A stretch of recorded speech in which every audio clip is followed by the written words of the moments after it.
असां हिते ज़रब था कयूं 10a-3 खे हिन सॼे पॉलिनोमियल यानी घण रक़मी सां जेको 5a² + 7a-1 जे बराबरि आहे।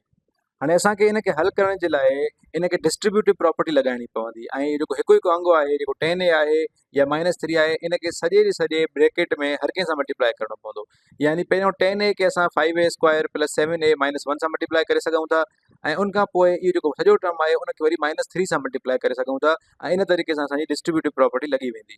हाणे अचो त हिनखे हल था कयूं त सभ खां पहिरियों असांजो जेको 10a आहे असां 10a था लिखूं ऐं उनखां पोइ उहो जेको 10a आहे उहो मल्टीप्लाई थींदो असांजो 5a² सां + 7a सां ऐं आख़िर में -1 सां ऐं साॻे तरीक़े सां जेको -3 आहे वरी उहो बि मल्टीप्लाई थींदो इन सॼे टर्म सां वरी -3 था लिखूं ऐं उनखे मल्टीप्लाई था कयूं 5a² सां + 7a सां ऐं -1 सां। हाणे हिन तरीक़े सां असांजी जेका डिस्ट्रीब्यूटिव प्रॉपर्टी आहे उहा पूरी तरीक़े सां अप्लाई थी वई आहे।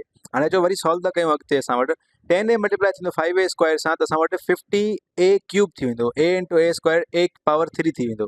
उनखां पोइ 10a 7a सां मल्टीप्लाई थींदो त 70a² थी वेंदो a × a² थी वेंदो ऐं उनखां पोइ 10a मल्टीप्लाई थींदो -1 सां त असां वटि -10a बचंदो।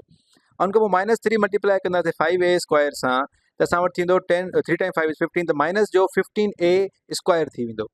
उनखां पोइ -3 मल्टीप्लाई थींदो 7 सां त 3 × 7 = 21 त -21a बचंदो ऐं उनखां पोइ -3 मल्टीप्लाई बाय -1 त असां वटि प्लस थी वेंदी ऐं +3 बचंदो।